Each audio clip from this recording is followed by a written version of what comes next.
So I'm finally fixing the mistake I made on my car back when I first got it and put a horrible aftermarket air filter on it. So you're young, you think, hey, big air filter means a lot more air into the engine and it makes more horsepower or whatever.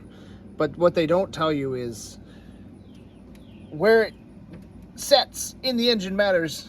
So obviously, air is coming in. It's coming in from somewhere. Oh yeah, the grill, it goes in through here, and then it heats up after the radiator and then gets up here. So like the air can be like 200 degrees by the time it gets through here. So the original air intake sits right in this general area, and the air travels from this, well, I don't know if you can see that. There's a little thing down here, little hole air, goes through here, sucks from past the radiator, underneath the fuse box, and then sucks in from there, and then goes through. So we're gonna put that back on. But the first thing I need to do is remove that. So now with the aftermarket piece off, I have an original air box that I just got off of eBay. I already bolted that piece on. This is just gonna sit right here. And then we have to put on this piece here. Oh, sorry. This piece here, that'll bolt on right onto there. And then we'll have to figure out which way around that piece goes.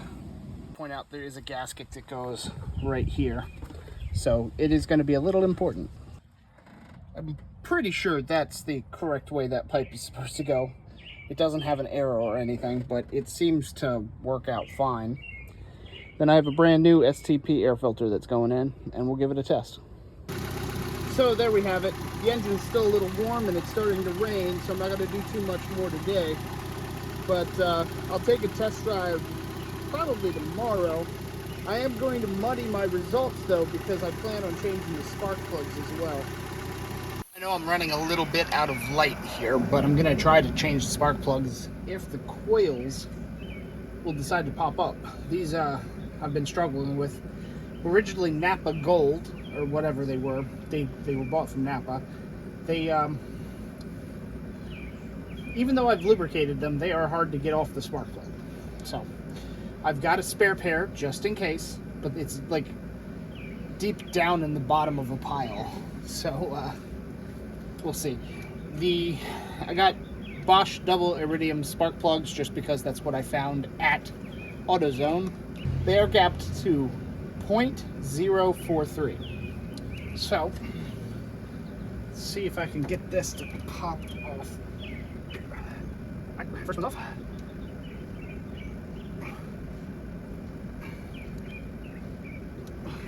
Second's off. Third one's off. This one's gonna be the bad one. Oh gosh, ouch. Engine's still pretty hot.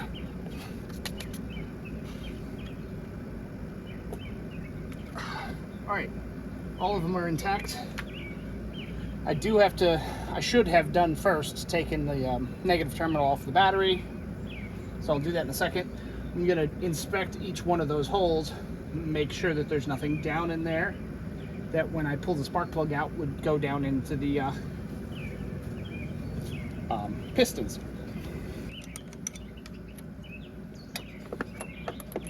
Alright, negative is disconnected. Camera recording? Yeah.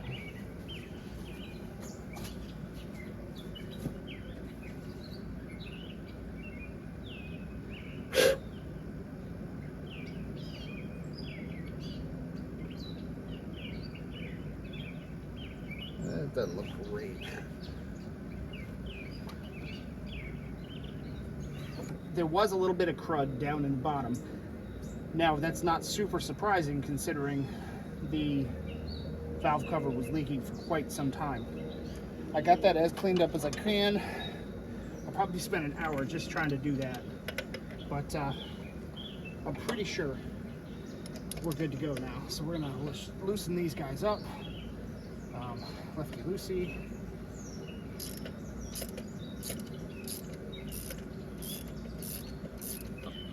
Nope.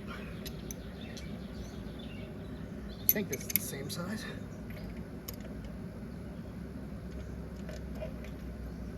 There we go. I know it's kind of hard to see. How bad was my gap?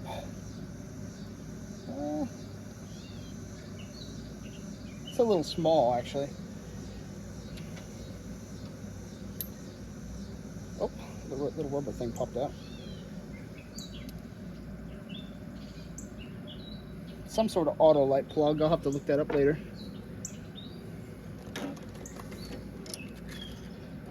So like I said, I already gapped them, but I'll go through and check them all again just to make sure that I didn't mess up. They are perfect. Now I do want to push this in there, make sure that it doesn't fall out. Anti-seize.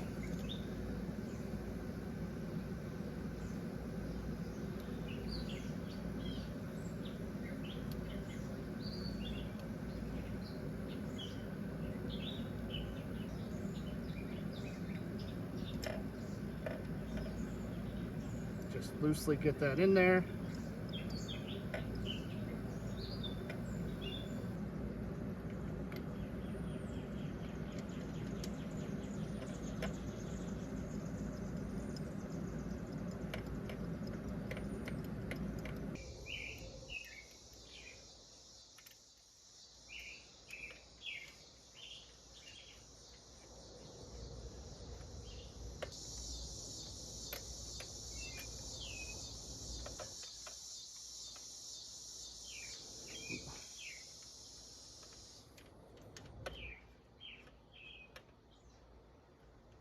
I'm having a hard time recording this section because I keep accidentally hitting record and turning it off at the wrong time.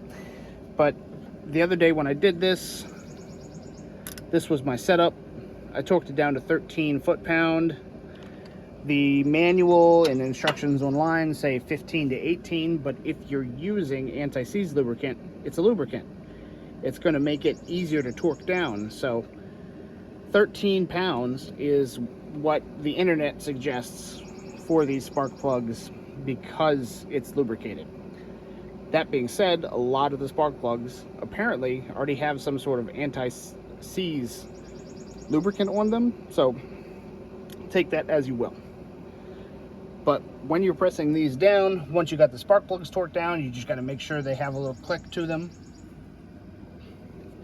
And man, that was, like, I know I kind of shortened that video up a lot, but that was really, really annoying.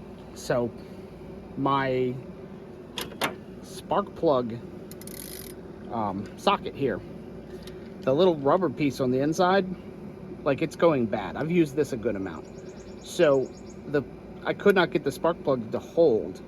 And in fact, there was a couple times where that rubber piece got stuck down in the cylinder and I had to get a little hook and kind of pull the rubber piece out, and it took me like 2 hours to do. What I ended up doing is taking that rubber piece out entirely, putting a piece of cloth down in the socket holder, and then putting the rubber piece on, and it gave me enough grip to pull the sockets out and put them back in. But yeah, that took me like way too long. All right, so I'm a little embarrassed.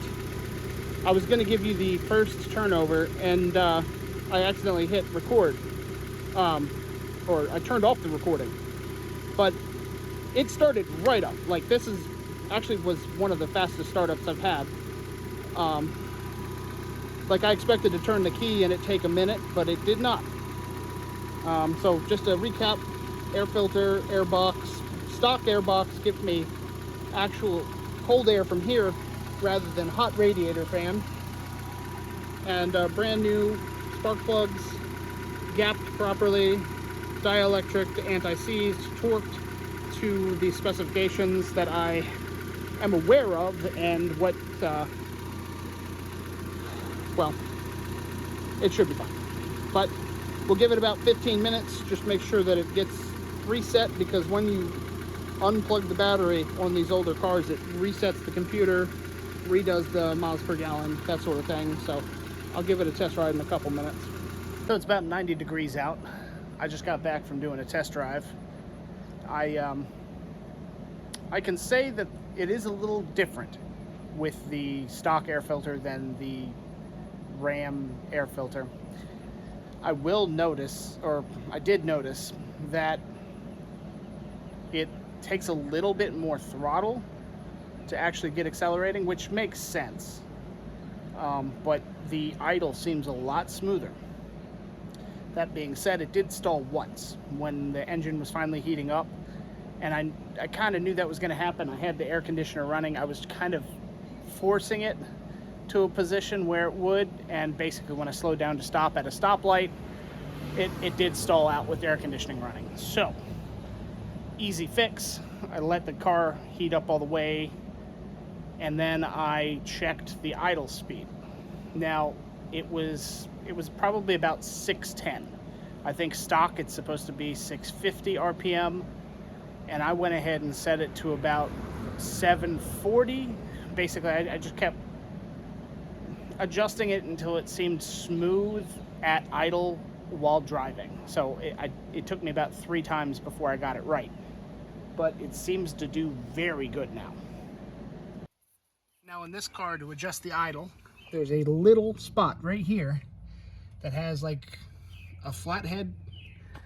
So counterclockwise increases your RPM, clockwise decreases your RPM. Now I do not have a tachometer on this. So what I did is the very bottom pulley there, that's your crankshaft pulley. And I have this RPM gauge. Now this comes with that really reflective tape. I pulled off the cover that you can access behind the wheel here, and I kind of just tested it until I got it up to speed. Also went ahead and replaced the horn because the horn completely stopped. I feel like there was something else I was going to say about it, but I really can't remember what it was. It idles a lot better. I do have to hit the accelerator a little bit more to speed up, but that's really to be expected while you're driving. My main concern with this whole situation was the fact that it was really, really rough with the old air filter, or the aftermarket air filter, when you were just idling, because all it was doing was sucking in that hot air, and now it's actually got somewhere where it can suck cold air from. Upon editing the video, I remembered a very important part. The stock air filter is actually properly filtering the air, and that's one of the reasons why I do have to push the pedal a little bit harder, because it is taking a little bit more energy to actually suck the air into the engine. The aftermarket one, like the nice shiny tube that they gave me for it, had a lot of dust in it, and it was very questionable how much that was actually filtering. I mean, at a very minimum, it was taking care of large particulates, but like actual dust. And I mean, I park in a dirt driveway, so take that as it is. But that, I think, is the last point that I wanted to make, so I will see you all in the next video.